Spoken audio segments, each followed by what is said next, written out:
Hello बच्चों, आज भी मैं आप लोगों के लिए एक वीडियो 20 प्रश्न पर आधारित यह वीडियो भाग 7 लेकर आया हूं। और आज के इस वीडियो में भी पिछले वीडियो की भांति बहुत ही बेहतरीन प्रश्नों को शामिल किया हूं। इसलिए वीडियो को बिना स्किप किए पूरा देखिए। मुझे पूरा विश्वास है अगर आप इस वीडियो को देखते हैं तो जवाहर नवोदय विद्यालय प्रवेश परीक्षा में आपसे गणित के सवाल छूटने का सवाल ही पैदा नहीं होगा।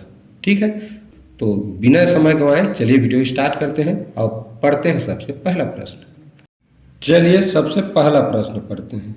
देखिए लिखा है अंकों 7, 5, 0, 9 और 1 से बनने वाली 6 अंकों की बड़ी से बड़ी संख्या तथा छोटी से छोटी संख्या का अंतर ज्ञात कीजिए। देखिए प्रश्न में हमारे पास ये कुल 5 अंक दिए हुए हैं, 1, 2, 3, 4, 5 अंक। लेकिन प्रश्न में कहा रहा है 6 अंकों की बड़ी से बड़ी संख्या बनाइए और छोटी से छोटी संख्या। ऐसे स्थिति में करना क्या है, जब भी बड़ी से बड़ी संख्या बनाएंगे तो चूंकि 5 ही अंक है तो हमें किसी एक अंक को 2 बार लिखना पड़ेगा। तो इस कंडीशन में बड़ी से बड़ी संख्या बनाते समय सबसे ज्यादा जिसका मूल्य है, जिसका वैल्यू ज्यादा है, तो 7, 5, 0, 9, 1 में 9 सबसे बड़ा अंक है तो 9 को 2 बार लिखना है। कब? सबसे बड़ी संख्या बनाते समय। तो इस तरह हम लोग जान रहे हैं कि सबसे बड़ी संख्या जब लिखते हैं दी गई अंकों से तो बड़े अंक को पहले लिखा जाता है। तो 9 को 2 बार लिखेंगे, फिर 7, 5, 1, 0 इस तरह घटते क्रम में अंकों को लिख देना है। इसके बाद सबसे छोटी संख्या बनाएंगे तो देखो इन अंकों में 0 का जो मूल्य है, वैल्यू है, वो सबसे कम होता है। इसलिए सबसे छोटी संख्या जब बनाएंगे तो 0 को 2 बार लिखना रहता है। और ध्यान रखें 0 से ठीक बड़ा कौन सा अंक है उसे लिखने के बाद ही लिखा जाता है। ठीक, तो इस तरह सबसे छोटी संख्या क्या बना, इन अंकों से मिलाकर 1, 00, 5, 7, 9। अब कह रहा है प्रश्न में अंतर ज्ञात कीजिए। बस इसको आपस में घटाना था। तो ये 10 में से 9 गया 1, इस तरह हासिल आया। 11 में से 8 गया 3। ठीक, अब ये देखिए 15 में से 6 गया 9 हासिल आया। तो 7 में से 1 गया 6, इस तरह 9 में से 9 गया 0, 9 में से 1 गया 8। इस तरह 8,96,931 क्या हो जाएगा इस प्रश्न का आंसर। ठीक, तो ये घटाने का जो तरीका है आप लोग और कई विधि से घटाना जानते हैं, उस विधि से घटा सकते हैं। मुख्य काम क्या था इसमें, इन दी गई अंकों से सबसे बड़ी संख्या बनाना 6 अंकों की और सबसे छोटी संख्या बनाना। बाकी घटाने का काम अपने तरीके से कर सकते हैं। ठीक है, आशा है समझ में आ गया होगा। चलिए बढ़ते हैं अगले प्रश्न की ओर। चलिए प्रश्न पढ़ते हैं। 1 से 35 तक के प्राकृत संख्याओं का योग क्या होगा। देखिए ऐसे प्रश्नों को कैसे हल किया जाता है। हम लोग जान रहे हैं कि 1 से 35 तक के प्राकृत संख्याओं का योग कहें या प्रथम प्राकृत संख्याओं का योगफल पूछे, दोनों प्रश्नों का अर्थ एक ही है। ठीक है, 1 से 35 तक की प्राकृत संख्याओं का योगफल प्रश्न में लिखा रहे या लिखा रहे प्रथम 35 प्राकृत संख्याओं का योगफल ज्ञात करने को कहे, तो दोनों का एक ही मतलब होता है 1 से 35 तक। तो देखिए इसका एक सूत्र है, क्या है, अंतिम संख्या या कहें कुल संख्या का गुणा अंतिम संख्या के साथ 1 जोड़ने की बात करते हैं और 2 से भाग किया जाता है। ठीक, तो देखो अंतिम संख्या क्या है 1 से 35 तक में 35 होगा, या कुल संख्या भी कहेंगे तो भी 1 से 35 तक की प्राकृत संख्या में कुल संख्या 35 होगा। अब इसी 35 के साथ 1 जोड़ेंगे, उसके बाद इससे गुणा करते हैं। तो देखो 35 में 1 जोड़ दीजिए, क्या आया 36। अब 2 से भाग करेंगे तो 2 1 कम 2, 2 1 कम 2 बचा 1, 16 बन गया। 2 8 16 यानी कि मिल गया 35 गुणित 18। अब 35 गुणित 18 कितना होता है 630। कैसे, 18 पंच 90 की शून्य हासिल 9, 18 3 54, 54 9 63, 630 क्या हो जाएगा इसका आंसर। ठीक, आशा है समझ में आ गया होगा। देखिए इसको इस तरह भी हल किया जाता है। मान लो लिखा है 1 से 35, ठीक है, तो ये 35 लिखो और इससे 1 ज़्यादा, तो 1 ज़्यादा 2 से भाग करो, 1 ज़्यादा लिखने के बाद तुरंत ये हो गया 18। बस 18 को 35 से गुणा करो, आ जाता है तुरंत 630। यही क्या है इस प्रश्न का आंसर है। आशा है समझ में आ गया होगा। चलिए बढ़ते हैं अगले प्रश्न की ओर। चलिए प्रश्न पढ़ते हैं। देखिए लिखा है यदि किसी संख्या के 5वें भाग में 7 घटाने पर 5 प्राप्त होता है तो यह संख्या क्या है, या कहें तो वह संख्या क्या है। ये 4 ऑप्शन है। अब मान लो इसको हम x विधि से बनाते हैं तो कैसे बनाएंगे। माना कि वह संख्या x है तो प्रश्नानुसार प्रश्न क्या कह रहा है, किसी संख्या के यानी गुणा 5वें भाग यानी 1/5वें भाग में से 7 घटाया जाए तो 5 प्राप्त होता है उसको बगल में लिखते हैं। अब x का 1/5 से गुणा करेंगे क्या मिलेगा जी, x/5, x एक कम x/5। अब 7 घटाने पर 5 प्राप्त होता है। तो देखिए यहाँ x का तो मान जानना है हमको, किसका मान, x का। तो -7 को पक्षांतर कर देंगे तो -7 उस पार जाने पर क्या हो जाएगा, 5 के पास -7। तो इस तरह 5 और 7 को जोड़े 12। अब यहाँ देखिए x के साथ 5 हर में है और हर वाले को पक्षांतर करते हैं तो गुणा हो जाता है, यानी भाग वाला है तो गुणा हो जाएगा। तो 5 को इस तरफ पक्षांतर करेंगे तो 12 के साथ क्या हो जाएगा, भाग इसलिए गुणा, तो 12 पंचे 60। इस तरह x बराबर क्या मिला, 60। यही क्या है, इस प्रश्न का आंसर है। कौन सा ऑप्शन में है, option D is right answer. ठीक बच्चों, इस प्रश्न को एक और तरीका से बना सकते हो। देखो क्या लिखा है प्रश्न में, 7 घटाने पर 5 प्राप्त होता है। तो जितना घटाने पर जितना मिलता है उसको क्या करो, पहले जोड़ लो। 7 घटाने पर और 5 प्राप्त होता है उसको जोड़ लो, कितना हो गया, 7 5 12 हो गया। अब क्या करना है, ये 5वें भाग लिखा है ना, तो 5वें भाग लिखा है तो 5वें भाग को ये जो 7 और 5 को जोड़े उसमें गुणा कर दो तो 12 पंचे 60, उत्तर तुरंत आ जाता है। बस ये पीछे से करना पड़ता है। 5 प्राप्त हुआ और 7 घटाया, इसका मतलब भाई वो 7 में पहले जुड़ा था 5 तो उसको जोड़ दो ना जी, तो 12 हो गया। अब 5वें भाग लिखा है तो भाग लिखा है उसको उल्टा करते जाना है। जैसे देखो हमने 7 घटाने पर लिखा तो उसको प्लस किया, अब भाग लिखा है 5वें भाग लिखा है तो उसको भाग का उल्टा गुणा होता है तो उसको गुणा किया। ठीक, तो पीछे से जाते करते जाओगे संक्रिया तो भी उत्तर आ जाता है। ठीक है, तो ये जब बार बार आप ये अभ्यास करेंगे तब ये समझ में आता है। ठीक है, तो चलिए अब अगले प्रश्न की ओर बढ़ते हैं। चलिए प्रश्न पढ़ते हैं। देखिए प्रश्न लिखा है 2 धन 2 भागित 2 गुणित 2 ऋण 2 का 2। ये इस प्रश्न में देखिए यह सरलीकरण का प्रश्न है और इसमें धन चिन्ह भी है, भाग का चिन्ह भी है, गुणा भी है, ऋण भी है और का भी है। तो जब भी इस तरह का प्रश्न आएगा तो ये बोर्डमास के नियम से ऐसे प्रश्नों को हल किया जाता है। ठीक, तो बोर्डमास के नियम से पहले ब्रैकेट हल होता है, फिर का, उसके बाद भाग, फिर गुणा, धन, ऋण। अब देखिए इन चिन्हों में से इसमें का पहले आता है, भाग, गुणा, ऋण, धन से, तो का वाला पहले हल करेंगे। तो का को क्या किया जाता है, गुणा के रूप में बदल दिया जाता है। का के जगह हम क्या लिख देते हैं, गुणा। तो यहाँ देखो ऋण 2 और गुणित 2, मैंने का के जगह हम क्या लिखेंगे, 2, तो ऋण 2 और 2 क्या हो गया, 2 दूनी 4। अब ऋण चिन्ह तो यहाँ उतारेंगे ही। ठीक, इन दोनों को हमने हल किया 2 का 2 यानी कि 2 गुणित 2, 2 दूनी क्या मिला, 4। अब इस तरफ देखें क्या है, ऋण है, 2 है, गुणा, फिर 2, भाग चिन्ह 2, इस बाकी इधर जो भी है उसको उतार लिए। अब देखो का हल हो गया। अब हमारे पास धन चिन्ह है, भाग, गुणा, ऋण। तो बोर्डमास के नियम से देखो भाग पहले होता है तो 2 और 2 के बीच भाग चिन्ह है, 2 को 2 से भाग करेंगे क्या मिलेगा, 1 मिलेगा। ठीक, अब इस बगल में क्या बचा, धन 2, इधर क्या बचा, गुणा 2, ऋण 4।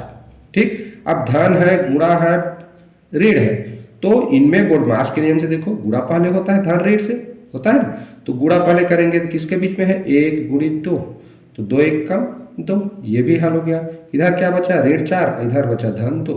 अब धन और ऋण में पहले जोड़ा जाता है, देखो जोड़ पहले आएगा, ऋण बाद में, तो 2 और 2 4, और 4 में से 4 घटा क्या आएगा, 0। तो यही क्या है इस प्रश्न का आंसर है। देखो कौन सा option, option B is right answer. ठीक, तो इस तरह से ये बोर्डमास के नियम को ध्यान में रखते हुए अगर आप लोग हल करते हैं ऐसे सरलीकरण के प्रश्न को, तब सही उत्तर तक आसानी से पहुंच सकते हैं। ठीक है, आशा है यह भी समझ में आ गया होगा। चलिए बढ़ते हैं अगले प्रश्न की ओर। चलिए प्रश्न पढ़ते हैं। देखिए लिखा है 5/3, 8/9, 7/10 और 5/6 में सबसे छोटी भिन्न कौन सी है, ये हमको जानना है। ऐसे प्रश्नों को हल करना बच्चों बहुत सरल है। कैसे हल करेंगे देखिए, इन भिन्नों को मैंने यहाँ लिख लिया। अब क्या करेंगे, ये तिर्यक गुणा करके संख्या के ऊपर लिखना रहता है। देखो 9 पंचे 45 और 8 तिया 24। देखो कौन से भिन्न के ऊपर में सबसे छोटा संख्या मिला, इसके ऊपर मिला। ये तो 45 है, 24 है, तो ये छोटा भिन्न है, तो ये बड़ा भिन्न है। हमको ढूंढना है सबसे छोटा भिन्न, तो ये नहीं है, ये पता चल गया।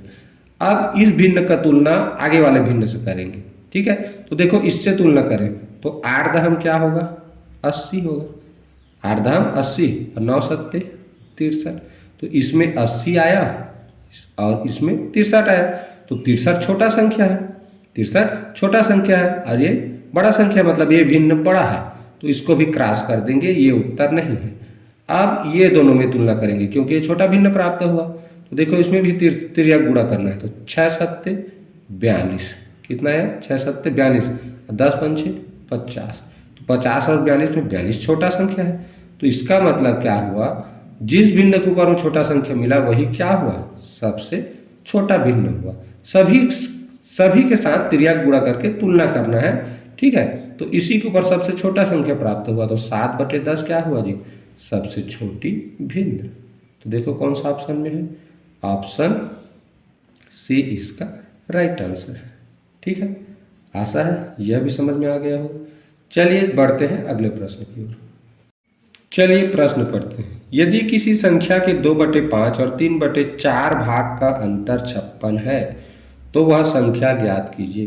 बहुत सरल है बच्चों। देखो 2/5 और 3/4 लिखा है, तो किसी संख्या के लिखा है ना, तो मान लो वो संख्या x है, तो किसी संख्या का, तो संख्या का 2/5 करेंगे, तो संख्या को हमने x माना और का माने होता है गुणा, तो x गुणित 2/5 माने 2x/5 होगा ना। अब संख्या का 3/4 भी निकालना है, तो संख्या का 3/4, तो संख्या मान को क्या माने हैं, x, का माने होता है गुणा 3/4, तो इस तरह x और 3/4 का गुणा किए क्या मिलेगा, 3x/4 मिला। अब प्रश्न में कह रहा है अंतर 56 हो, तो इस तरह जो दो संख्या मिला हमको, 2x/5 3x/4, इस तरह 3x/4 में से 2x/4 को घटाने पर क्या मिलना चाहिए जी, 56। प्रश्न में लिखा है ना अंतर 56 है, तो दोनों भिन्न को आपस में घटाव के रूप में लिख दिए और बराबर 56 लिख दिए। बस इसको हल करना है। 4 और 5 का लघुत्तम 20, जब लघुत्तम गुणनफल हो तो तिर्यक गुणा करके घटाते हैं। 5 तिया 15x, 4 दूनी 8x, 15x में से 8x गया, कितना बचा, 7x/20। उस तरफ क्या है, 56 है। x का मान जानना है, तो 20 भाग में है उधर जाएगा, 56 के साथ गुणा होगा, और 7 गुणा में है वो जाएगा कहाँ, भाग में, ठीक, पक्षांतर के नियम से। देखो 7 एकम 7, 7 अट्ठे 56, 8 दूनी 16, 8 शून्य शून्य कितना है, 160। अतः वह संख्या क्या है, 160 है। बहुत सरल, ठीक। तो इस तरह से ऐसे प्रश्नों को आप आसानी से हल कर सकते हैं। चलिए बढ़ते हैं अगले प्रश्न की ओर। चलिए प्रश्न पढ़ते हैं। देखिए लिखा है प्रश्न, 2 धन 1/10 धन 11/100 धन 111/1000 बराबर क्वेश्चन मार्क, यानी कि इनको जोड़ने पर क्या प्राप्त होगा, ये प्रश्न में पूछा गया है। तो ऐसे प्रश्न को कैसे हल करेंगे, देखिए यहाँ भिन्न लिखा है, तो भिन्न को क्या करेंगे, हम दशमलव वाली संख्या में बदलेंगे। तो देखो यहाँ पर 1/10, तो 1/10 को भिन्न में बदलेंगे, क्या होगा जी, 1/10 का मतलब ही होता है 1 दशांश, और दशांश को कहाँ लिखते हैं, दशमलव के बाद, तो ये 1 दशांश है।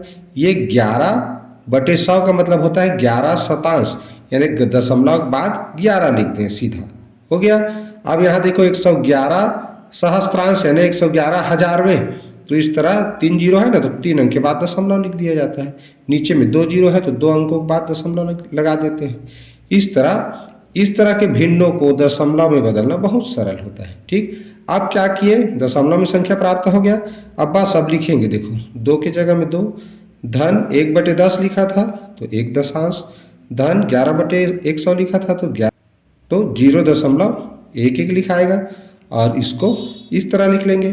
अब इनको जोड़ना बिल्कुल सरल, देखो इकाई में कुछ नहीं है तो इकाई में इसमें केवल 2 है तो 2 आएगा, दशांश में 1 2 3 तो 3 हो गया। और शतांश में देखें तो 1 और इसमें 1 है तो 2, और सहस्त्रांश में केवल एक ही है, हजारवें में तो 1 ही रहेगा। इस तरह उत्तर क्या मिला, 2.321। देखो कौन सा ऑप्शन में है, option B is right answer. ठीक, तो इस तरह से ऐसे प्रश्नों को बहुत ही आसानी से तुरंत हल कर सकते हो। ठीक है, चलिए बढ़ते हैं अगले प्रश्न की ओर। चलिए प्रश्न पढ़ते हैं। देखिए प्रश्न लिखा है, 2 दशमलव संख्या का योग 16.35 एवं उनका अंतर 4.55 है, तो छोटी संख्या ज्ञात करो। देखो बच्चों, इस तरह के प्रश्न आप लोगों ने संख्या पद्धति में, भिन्न वाला टॉपिक में भी पढ़ा है।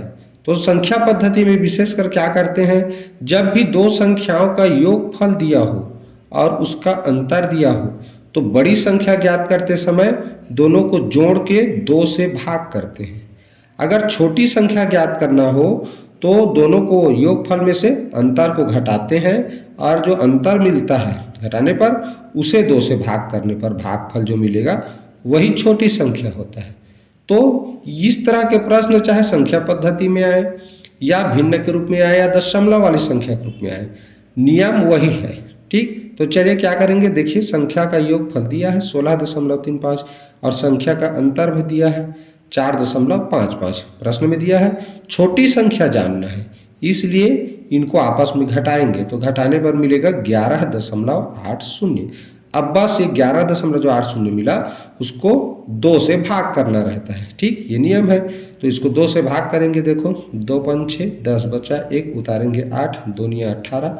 ठीक, उतारेंगे 0, 2 शून्य 0। इस तरह क्या मिला उत्तर 5.90।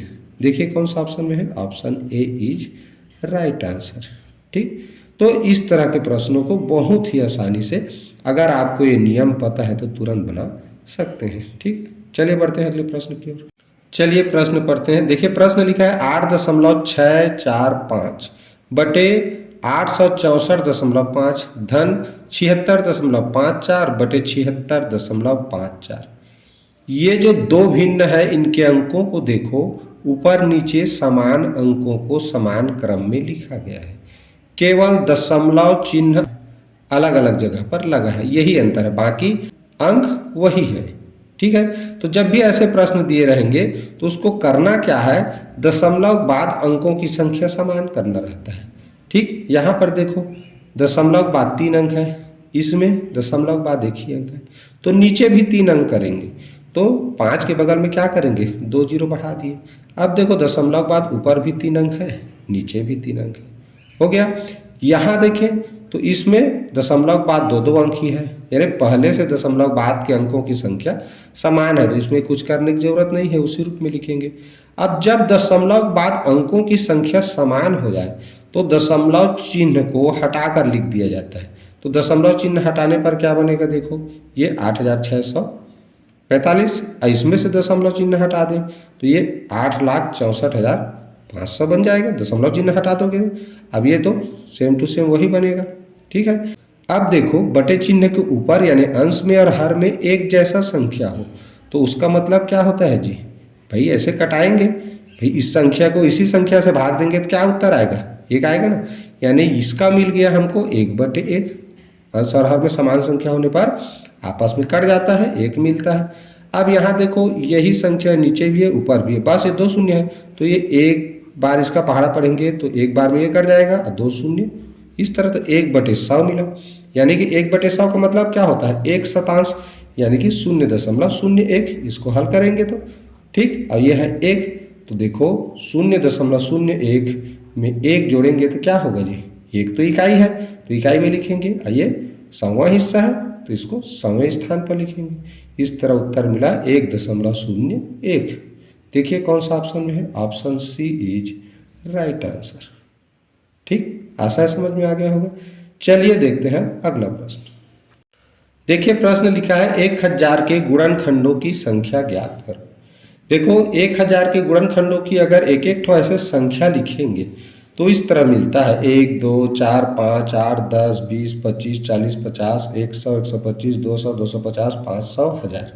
तो ये वे संख्याएं हैं जिनसे 1000 को भाग दिया जा सकता है।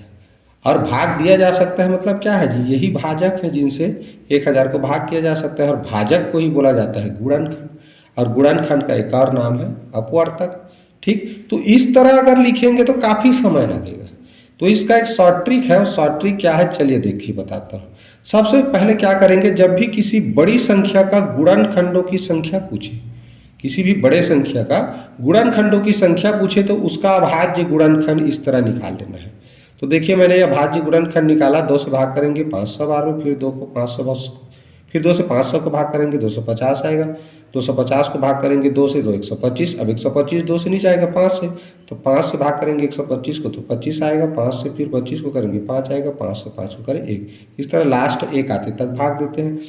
इस तरह अभाज्य गुणनखंड क्या मिला, देखो उसको ऐसे लिख लेना है। तो देखो 3 बार 2 है और 3 बार 5 है, तो इसको घात के रूप में लिखेंगे तो 2 गुणित 2 गुणित 2 को 2 का घात 3, अब 5 गुणित 5 गुणित 5 को घात के रूप में लिखेंगे तो 5 का घात 3। ये लिख लेने के बाद करना क्या है, यही पर मेन काम है। अब देखो, अब आगे घात संख्या में 1 जोड़कर नीचे लिखना है, फिर गुणा करना है लिखा है। तो देखो यहाँ पर अभी नीचे की संख्या से मतलब नहीं है, आधार संख्या बोलते हैं इसको, घात से मतलब है। तो घात में 3 लिखा है तो 3 में 1 जोड़ के लिखेंगे 4 हो गया। अब ये वाला घात में 3 लिखा है, इसमें भी 1 जोड़ के लिख दिए 4। अब ये जो घात में 1 जोड़ करके जो संख्या प्राप्त हुआ है उसी को आपस में पूरा करना है, तो 4 चौक 16। इस तरह पता चल गया कि 1000 के गुणनखंडों की संख्या कितना है, 16। देखो कौन सा ऑप्शन में है, option B is right answer. ठीक बच्चों, थोड़ा सा कठिन है, इसको समझोगे नहीं तब, इस तरह लिखना बहुत कठिन है। तो ये शॉर्ट ट्रिक को अच्छे से समझ लो। इसमें क्या करना है, भाज्य गुणनखंड लिखना है, फिर ये जो अभाज्य गुणनखंडों को घातांकों के रूप में लिखना है। अब जो भी घात रहेगा उसका 1 अधिक करके संख्या लिख देना, और जो घात का संख्या लिखोगे 1 जोड़कर उसको आपस में गुणा करना, तो संख्या के गुणनखंडों की संख्या पता चल जाता है। ठीक, आशा है यह भी आप लोगों को समझ में आ गया होगा। चलिए बढ़ते हैं अगले प्रश्न की ओर। चलिए प्रश्न पढ़ते हैं। देखिए लिखा है 2 गुणित 3 गुणित 5 कोष्टक बंद, अगले कोष्टक में 2 गुणित 3 गुणित 5 गुणित 7 तथा 2 गुणित 3 गुणित 7 का लघुत्तम समापवर्त ज्ञात करो। जब भी इस तरह अभाज्य संख्याओं का गुणनफल के रूप में अलग अलग कोष्टक में संख्या दिया हो और ऐसे संख्याओं का लघुत्तम समापवर्त निकालने के लिए कहे, तो देखिए इसका नियम है जिसे मैंने यहाँ पर लिख कर रखा है। इस तरह के प्रश्नों का लघुत्तम समापवर्त निकालने के लिए तीनों गुणनफलों के समूह से एक अंक को एक बार लिखना है, फिर उनके बीच गुणा का चिन्ह लगाना है। ये नियम को मैंने शब्दों में लिख दिया है। तो देखो इसमें देखें तो 2 3 5 है, 2 3 5 लिख दिए। अब देखना है क्या ये 2 3 5 के अलावा इस कोष्टक के अंदर और कुछ है, तो देखो 2 3 5 के अलावा इसमें 7 भी है, तो 7 को भी लिख देना है। हो गया। अब यहाँ देखें 2 3 5 7 लिख लिया। अगला कोष्टक को देखें तो क्या 2 3 5 7 के अलावा कोई संख्या है क्या, तो 2 लिख लिया है हमने, 5 भी लिख लिया है, 7 भी लिख लिया है। तो अब इसमें से किसी अंक को लिखने की जरूरत नहीं है, बस इसको आपस में गुणनफल के रूप में लिख दिए। यही हो जाएगा इन अभाज्य गुणनखंड के रूप में लिखी हुई संख्याओं का लघुत्तम समापवर्त। ठीक, देखो कौन सा ऑप्शन में है, option D is right answer. ठीक, बहुत सरल है। तीनों कोष्टक में जो अंक लिखा हुआ है उनको एक एक बार लिखना जरूरी है। ऐसा कोई अंक नहीं रहना चाहिए जिसको यहाँ लिखा ना गया हो, फिर उसको आपस में गुणा कर देते हैं। ठीक है, आशा है यह भी समझ में आ गया होगा। चलिए देखते हैं अगला प्रश्न। चलिए प्रश्न पढ़ते हैं। देखिए लिखा है 12 धन 12 का 12% बराबर क्या होगा। प्रश्नवाचक चिन्ह माने क्या होगा। अब देखिए इसको इस तरह लिख लेते हैं प्रश्न को, 12 धन 12 का 12%। तो पहले क्या हल करेंगे, का, क्योंकि धन और का में का पहले हल किया जाता है, तो का को किस रूप में, गुणा रूप में लिखते हैं। तो 12 का 12%, 12% को भिन्न में बदलेंगे तो 12/100 होता है। ठीक, तो हमने क्या किया अगला स्टेप में, 12% को 12/100 लिखा, का को गुणा लिखा। ठीक, देखो 12 से 12 का गुणा करोगे क्या आएगा, 12 12 144/100। अब बताओ 144 को 100 से भाग करेंगे तो क्या मिलेगा जी, 1.44, 1.44। ये भिन्न को हमने दशमलव रूप में बदल दिया। अब धन 12, अब 12 को जोड़ना है, तो 12 जोड़ेंगे तो 12 1 13 हो गया। ये इकाई दहाई है और इकाई है, तो तो इसमें जुड़ जाएगा, तो 12 एक 13.44। तो ये हो जाएगा इसका आंसर। देखो कौन सा ऑप्शन में है, option C is right answer. ठीक, तो इस तरह ऐसे प्रश्न को बोडमास के नियम को ध्यान में रखते हुए और ये दशमलव और प्रतिशत से संबंधित कुछ नियम है उनको ध्यान में रखते हुए आसानी से हल कर सकते हैं। चलिए बढ़ते हैं अगले प्रश्न की ओर। देखिए प्रश्न लिखा है 17/25 का प्रतिशत ज्ञात करो। तो हम जानते हैं कि किसी भी संख्या या भिन्न को प्रतिशत में बदलने के लिए 100% से गुणा किया जाता है। तो हमको 17/25 को प्रतिशत में बदलना है, इसलिए 17/25 के साथ क्या करेंगे, 100% का गुणा करेंगे। तो देखो क्या होगा, 25 एकम 25, 64, तो 17 गुणी 4, तो 17 गुणी 4 कितना होता है, 68। तो इस तरह 68% आ जाएगा इस प्रश्न का आंसर, और option B is right answer. ठीक, चलिए बढ़ते हैं अगले प्रश्न में। देखिए प्रश्न लिखा है एक घड़ी को 400 रुपये में बेचने पर 20% की हानि होती है। घड़ी को कितने में बेचा जाए कि 10% का लाभ हो। देखिए जब भी इस तरह प्रतिशत वाला सवाल हो, प्रतिशत से संबंधित दिया हो और क्रय मूल्य हमको पता ना हो, तो उस कंडीशन में क्रय मूल्य को हमेशा 100% ही माना जाता है। ध्यान रखेंगे कब, जब भी प्रतिशत हानि लाभ को प्रतिशत में दिया हो तब। तो माना कि क्रय मूल्य 100% है, तो 20% हानि पर विक्रय मूल्य क्या होगा जी, तो विक्रय मूल्य बराबर क्या होता है, क्रय मूल्य में से हानि को घटाते हैं। तो क्रय मूल्य को माने है 100%, हानि प्रश्न में दिया है 20%, तो विक्रय मूल्य क्या हुआ 80%। ठीक, हानि की स्थिति में। अतः 10% लाभ पर विक्रय मूल्य क्या होगा, पूछा है ना, 10% लाभ हो तो 10% लाभ हो तो क्रय मूल्य में लाभ को जोड़ा जाता है। तो इस तरह 100% क्रय मूल्य माने है 10% लाभ, तो इस तरह हो गया 110% विक्रय मूल्य हो जाएगा कब, लाभ की स्थिति में। अब प्रश्न कह रहा है कि हानि की स्थिति में विक्रय मूल्य 400 है और हानि की स्थिति में विक्रय मूल्य का प्रतिशत क्या है, 80%। पहले निकाले ना, तो इस तरह 80% और ये हानि की स्थिति में जो रुपया है 400 रुपये, ये दोनों बराबर होगा। तो यहाँ से कह सकते हैं कि 80% के बराबर 400 है, तो 1% के बराबर ऐकिक नियम से 400/80 होगा। अब हमको लाभ की स्थिति में विक्रय मूल्य जानना है, तो लाभ की स्थिति में विक्रय मूल्य कितना है, 110% है। यहाँ से जाने ना, तो 1% का जान गए, तो 110% का जानना है, तो 1% वाले के साथ गुणा करते हैं। तो इस तरह 400/80 के साथ 110 का गुणा करेंगे। चलिए इसको हल करेंगे, क्या होगा, देखो 1 शून्य कट गया, 8 एक कम 8 पंचे 40, 8 शून्य शून्य, यानी कि 50 गुणित 11 मिला, 11 पच्छे 55, 11 शून्य शून्य, क्या आया 550 रुपये। तो यही क्या है, लाभ की स्थिति में यानी 10% जब लाभ होगा तो विक्रय मूल्य होगा 550 रुपये। ठीक, यही इसका आंसर है। देखो कौन सा ऑप्शन में है, option D is right answer. बहुत सरल है बच्चों। इस तरह का जब भी प्रश्न दिया जाता है तो हानि की स्थिति में विक्रय मूल्य का प्रतिशत निकाल लो, लाभ की स्थिति में विक्रय मूल्य का प्रतिशत निकाल लो। उसके बाद एक या तो लाभ की स्थिति में रुपया दिया विक्रय मूल्य दिया रहता है या हानि की स्थिति में। अब वो कितना प्रतिशत माने उसके साथ तुलना करके 1% का जानना है।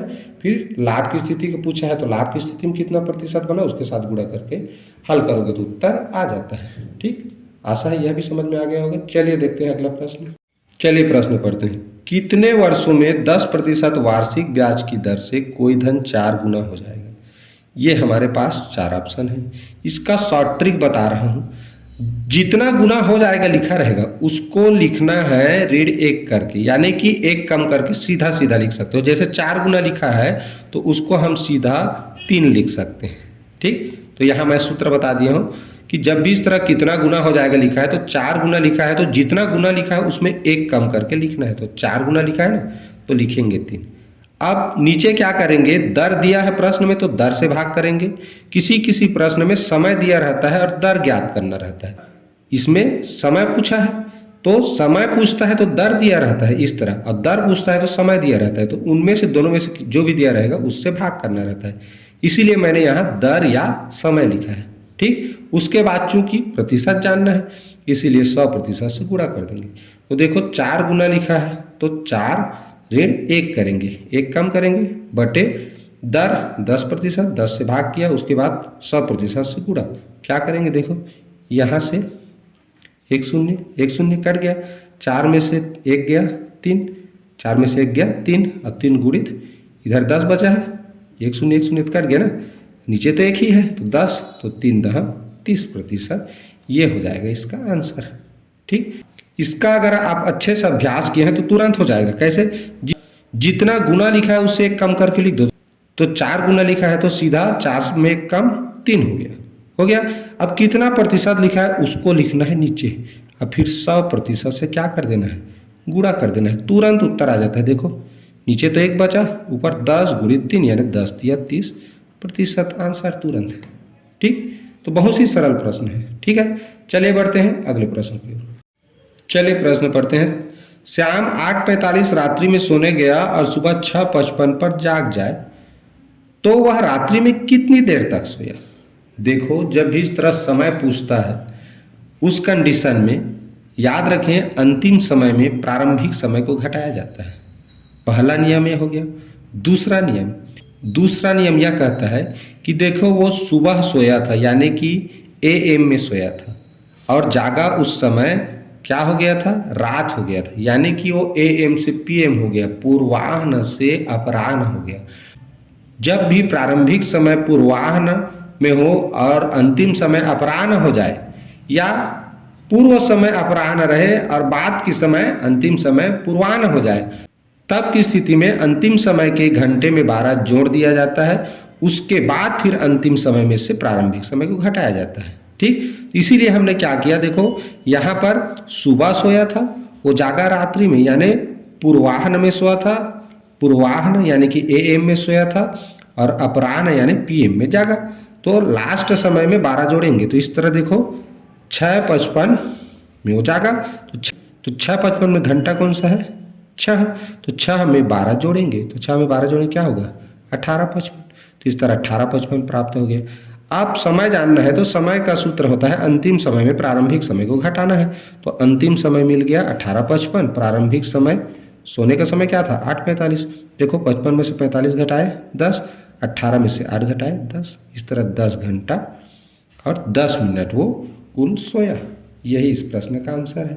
देखो कौन सा ऑप्शन में है, option D is right answer. इसमें बस ध्यान यही रखना है कि पूर्वाह्न प्रारंभिक समय है, अपराह्न यानी कि PM लास्ट समय है, तो याद रखना लास्ट समय में से पूर्व समय को घटाते हैं।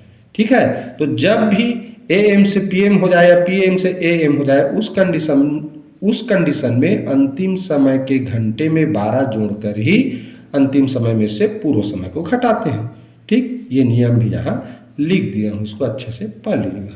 ठीक है, चलिए देखते हैं अगला प्रश्न।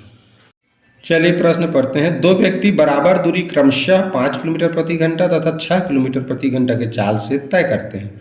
यह दूरी तय करने में पहले व्यक्ति को दूसरे व्यक्ति से 12 मिनट अधिक लगते हैं। यह दूरी कितनी है? देखो जब भी कम या अधिक की बात होता है तो कम अधिक का मतलब होता है अंतर, यानी कि वो 2 संख्याओं को घटाने पर मिला है। अब ये 12 मिनट लिखा है माने समय का अंतर है, तो क्या करेंगे, समय अंतराल। तो समय अंतराल प्रश्न में क्या दिया है 12 मिनट। अब प्रश्न में दूरी पूछा है तो दूरी को मान लेना है D, तो माना कि दूरी D है और समय अंतराल प्रश्न में दिया है 12 मिनट। और समय का सूत्र क्या होता है जी, दूरी बटे चाल। तो देखो दूरी को माने है D और चाल बराबर है 5 किलोमीटर प्रति घंटा, प्रति घंटा माने बटे 1 घंटा। इसी तरह अंतराल है ना, तो यहाँ क्या करना है, कम चाल वाले में से अधिक चाल वाले समय को घटाना है। ठीक है, तो इस तरह भाई कम चाल से जाएगा तो ज़्यादा समय लगेगा और अधिक स्पीड से जाएगा तो कम समय लगेगा। तो इसमें ज़्यादा समय लगा, इसमें कम समय लगा, तो ज़्यादा समय वाले में कम समय घटाओगे तभी तो 12 मिनट आएगा ना। तो इस तरह इसको लिख लेना है। इसके बाद क्या करना है, देखो समय अंतराल मिनट में है तो हमको जो प्रति घंटा लिखा है ना 1-1 घंटा, इसको लिखना है मिनट में। तो 1 घंटा बराबर क्या होता है 60 मिनट, तो इसके जगह में लिख देंगे 60 हो गया। अब देखो भिन्न यानी बटे चिन्ह के नीचे भिन्न लिखा है यानी बटे चिन्ह में है, तो इसको उल्टा करते हैं तो इस तरह क्या हो जाएगा, देखो ये पहले इसको कटा देते हैं, 5 1 कम 5 12, ये हो जाएगा 6 1 कम 6 10। तो इस तरह क्या मिलेगा, ये ऊपर जाएगा तो 10D हो जाएगा, 10 के साथ गुणा होगा D का। अब ये 1/12 है तो 12 उल्टा होगा तो नीचे तो 1 बचेगा ना, तो 12 का D से गुणा होगा तो 12D। अब देखो 12D में से 10D घटाए क्या बचा, 2D। अब 2D में से हमको D का मान जानना है तो 2 पक्षांतर करेंगे, तो इधर 12 है तो गुणा में है 2 ना D के साथ, तो भाग हो जाएगा, तो 12 को 2 से भाग करेंगे क्या आएगा, 6 किलोमीटर। और यही क्या है, इस प्रश्न का आंसर है option B is right answer. ठीक, तो ऐसे प्रश्नों को इस तरह से आसानी से हल कर सकते हो। समय अंतराल का सूत्र लगाना रहता है और दूरी को D मानना रहता है। ठीक, जिसका चाल कम है वो पहले लिखेंगे, जिसका चाल ज़्यादा है उसको बाद में लिखेंगे, फिर घंटा को मिनट में बदलते हैं। इसका एक शॉर्ट ट्रिक बता रहा हूँ, उसको भी ध्यान से देख लें। करना क्या है, 60/4 लिखना है, छोटे चाल को पहले, फिर गुणित ऑप्शन, यानी हमारे पास से जो ऑप्शन दिए हैं ना 4 ऑप्शन, उनमें से रख रख के देखना रहता है। ऋण फिर वही करेंगे, 60/4 बड़े ऑप्शन को, बड़े चाल को गुणा ऑप्शन को, बराबर समय अंतराल प्रश्न में जो दिया है। तो देखो मैंने जो सही उत्तर है उसी को रख के बताया है यहाँ। तो छोटा चाल क्या है 5, तो 60/5 हो गया गुणा 6। 6 कौन सा है, ऑप्शन में 6 किलोमीटर दिया है, उसी को लिखा हूँ। तो देखो ये हल करेंगे तो क्या होगा जी, 5 1 कम 5 12, 12 6 का 72 आया। अब अगर आप यहाँ 6 रखे हो तो यहाँ भी 6 रखोगे, तो देखो 6 6 कट गया, क्या आया 60, तो 60 आया, ये 72 आया, 72 में 60 घटाओगे 12 आ रहा है ना, 12 आ रहा, तो 12 आ रहा है, मतलब ये 6 जो ऑप्शन रख के देखे वही इसका राइट आंसर है। ठीक, अगर मान लो आप 5 किलोमीटर जो दिया है दूरी का मान उसको रखते हो, तो देखो क्या होता है, 5 5 कैंसिल, तो क्या बचा 60, इसमें से 6 दहम, तो 5 दहम 50 है, और 60 में 50 घटाओगे तब तो 10 आता है ना, जबकि अंतर 12 आना चाहिए, तो ये बराबर नहीं है, इसका मतलब ये उत्तर नहीं है। जो 5 किलोमीटर वाला ऑप्शन रख के देखे तो बराबर चिन्ह की इस पार को हल किए, तो इस पार जो समय अंतराल 12 दिया है उतना ही आया, तो प्रश्न में जो समय अंतराल दिया रहेगा उतना ही आना चाहिए, तब हमारा ऑप्शन जो रख के देखेंगे वो सही रहेगा। ठीक है, आशा है यह भी समझ में आ गया। अब देखते हैं अगला प्रश्न। चलिए प्रश्न पढ़ते हैं। यदि 5 गाय 5 खेत 5 दिनों में चरती है तो एक गाय एक दिन में कितने खेत चरेगी। एक ही नियम से संबंधित प्रश्न है, बहुत सरल है। 5 गाय 5 दिन में 5 खेत चरते हैं। देखो कोई भी काम करने वाले और दिनों का गुणनफल कहलाता है कार्य, तो यहाँ 5 खेत को चरना एक काम है, तो ये काम करने वाले कौन है, चरने वाले गाय है, और कितने दिन में चर रहे हैं 5 दिन में, तो इनका गुणा करेंगे तो कार्य मिलता है। ठीक है, 5 गाय 5 दिन में 5 खेत को चर रहे हैं, तो एक गाय एक दिन में, तो भाई इसका इधर 1 का जानना है तो कम होगा तो भाग करेंगे। इस तरह हल करो, क्या मिला 1/5, तो इस तरह क्या मिला 1/5 खेत चरेंगे। ठीक, एक दिन में। इसको इस चित्र के माध्यम से भी समझ सकते हैं। ठीक, कैसे देखो, ये 5 भाग ऐसे देखो, 1 भाग 2 भाग 3 4 5, तो ये हो गया 5 खेत, क्या हो गया 5 खेत मान लो। ठीक है, अब 5 क्या है 5 खेत है और 5 गाय है, तो 5 गाय कैसे, एक एक गाय यहाँ पर है, इस तरह देखो 5 गाय हो गया, ऐसे 5 खेत है, एक एक ठो गाय हो गया। 5 दिनों में चरते हैं, तो माने कि इस एक खेत को इस तरह देखो 5 डिब्बा बना दिए ऐसे खड़ी, तो 5 भाग में बांट दिए हर खेत को, तो एक गाय एक खेत को 5 दिन में चर रहे हैं।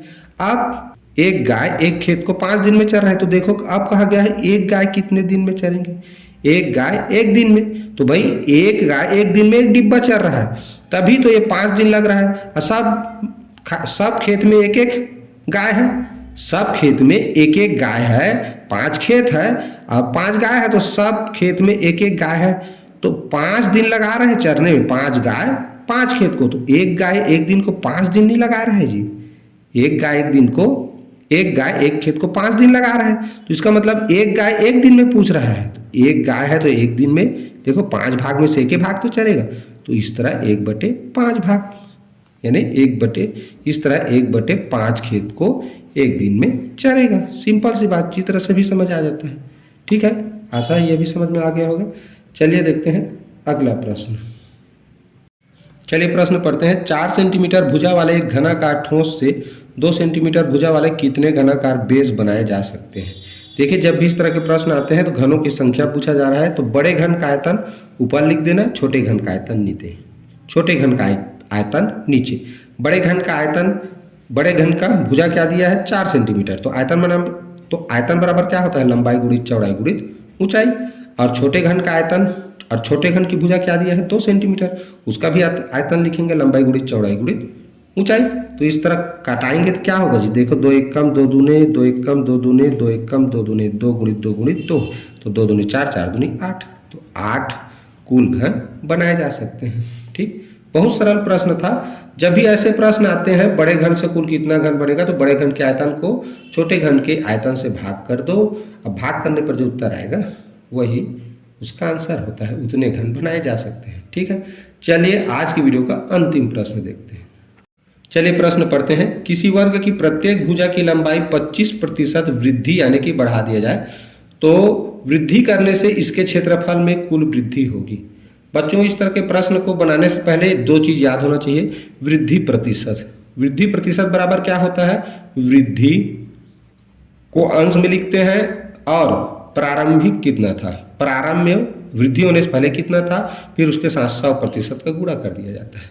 ठीक, इस तरह इसको निकाला जाता है। तो पहले हमको जानना है वृद्धि कितना हुआ, फिर प्रारंभ में कितना था, फिर 100% से गुणा करेंगे। देखिए, माना कि वर्ग की भुजा 100 था, क्या मानेंगे, वर्ग की भुजा को 100 इकाई है ऐसा मानेंगे। तो क्षेत्रफल बराबर क्या होता है, भुजा गुणित भुजा। हमको यहाँ मानना है ना, जब भी इस तरह का प्रश्न दे इतना वृद्धि हो जाए इतना प्रतिशत, तो भुजा को मानना है 100। तो क्षेत्रफल बराबर होता है, जान रहे हो, भुजा गुणित भुजा। तो 100 माने हैं तो 100 गुणित 100 होगा, तो 100 को 100 से गुणा करेंगे, क्या मिलेगा, 10,000। ठीक, तो 10,000 वर्ग इकाई मिल गया। अब 25% वृद्धि होने पर भुजा क्या होगा, तो 100 माने हो तो 25 बढ़ेगा तो 125 होगा। तो 25% वृद्धि के बाद अब क्षेत्रफल क्या होगा, तो वही भुजा गुणित भुजा। तो 125 का 125 से गुणा करोगे, क्या मिलेगा, 15,625। अब कितना बढ़ा, तो पहले था 10,000, अब 15,625 में से 10,000 को घटाएंगे तभी तो कितना बढ़ा वो पता चलेगा। तो इस तरह 5,625 प्राप्त हुआ वृद्धि। अब वृद्धि प्राप्त हो गया तो हम आसानी से वृद्धि प्रतिशत ज्ञात कर सकते हैं। अब वृद्धि प्रतिशत जानना है तो पहले बताया हूं मैं, वृद्धि को लिखते हैं अंश में, प्रारंभ में कितना क्षेत्रफल था 10,000, उसको लिखेंगे नीचे, 100% से गुणा, 2 शून्य आपस में कट गया। 5,625 को 100 से भाग करेंगे, क्या आएगा, 56.25, क्योंकि 2 जीरो है तो 2 अंक दशमलव इधर खिसक जाता है, तो 5 और 2 को पार करके यहाँ आ जाएगा, 56.25% वृद्धि होगा। यही इस प्रश्न का आंसर है। देखो कौन सा ऑप्शन में है, option D is right answer. ठीक, तो ऐसे प्रश्न को भी आसानी से हल किया जा सकता है। और डिटेल से समझने के लिए मेरे YouTube चैनल को सब्सक्राइब कीजिए और प्रतिशत से संबंधित जो टॉपिक है उसका भी सारे वीडियो देखिए, तो ये प्रश्न आसानी से समझ में आ जाएगा। ठीक है, तो आज का यह वीडियो आप लोगों को कैसा लगा प्लीज़ कमेंट करके ज़रूर बताइए। अपने दोस्तों में अधिक से अधिक शेयर करना मत भूलिए। बहुत मेहनत करके वीडियो बनाते हैं, वीडियो को एक लाइक और छोटा सा कमेंट करना बिल्कुल ना भूलें। ठीक है, तो वीडियो को पूरा देखें, इसके लिए बहुत बहुत धन्यवाद।